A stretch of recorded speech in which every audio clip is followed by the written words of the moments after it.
In this video, we will demonstrate how to modify an existing shift schedule already configured within the TrakSYS 8 software.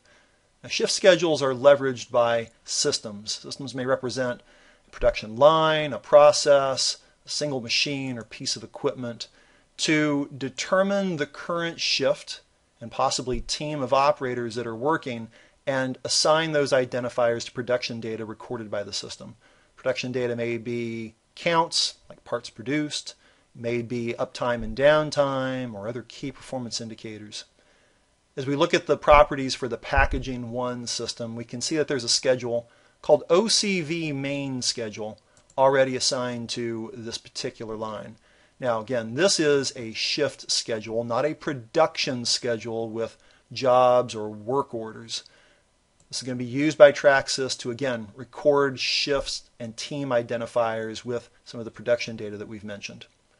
The management of this schedule and the timeframes when these people will work are configured down under the scheduling section of the Model Track Configuration Management tool.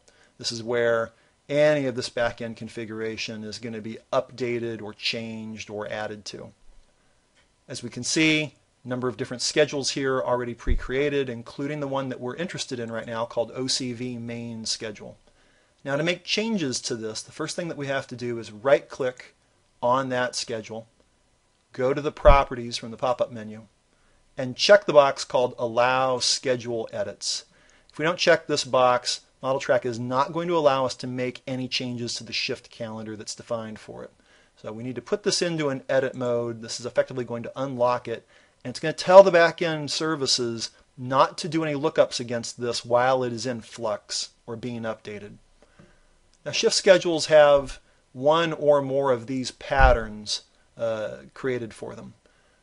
I'm going to right-click on my standard schedule pattern, go to the properties, and from this dialog, click the button called Edit Schedule Pattern Items. This will open up the shift and team calendar that's been defined for this particular schedule. Now, what we see here is a repeating 2-week pattern of when these shifts will be working in the factory, and more specifically for Packaging 1, which is the system that this is associated to. While we are in here, we can modify existing entries by selecting them. We click on the entry inside of the calendar, we can see color bars on the top and on the bottom. This means that it's selected.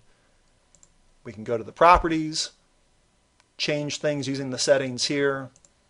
We could also simply put the mouse over one end or the other, drag it up or drag it down to change its time frame.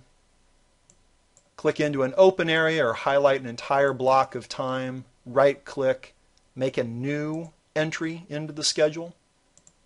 So perhaps I have a new shift, we'll call it a swing shift here. Put that in for the time that I'd highlighted. Once I'm done making any of my changes, I need to make sure that I click the OK button in the bottom right. Don't click that big red X at the top, all of your changes will be lost. We will click OK to save the calendar change. Click OK again to apply it to that pattern. And then lastly, come back to our schedule, go to the properties, and take this out of edit mode. And now all of our changes have been committed, and the back-end TrakSYS services will know to continue to do lookups for shift and team identifiers to apply to production data. With that, we'll wrap up this particular demonstration. We hope you found this information to be useful, and thank you for your attention.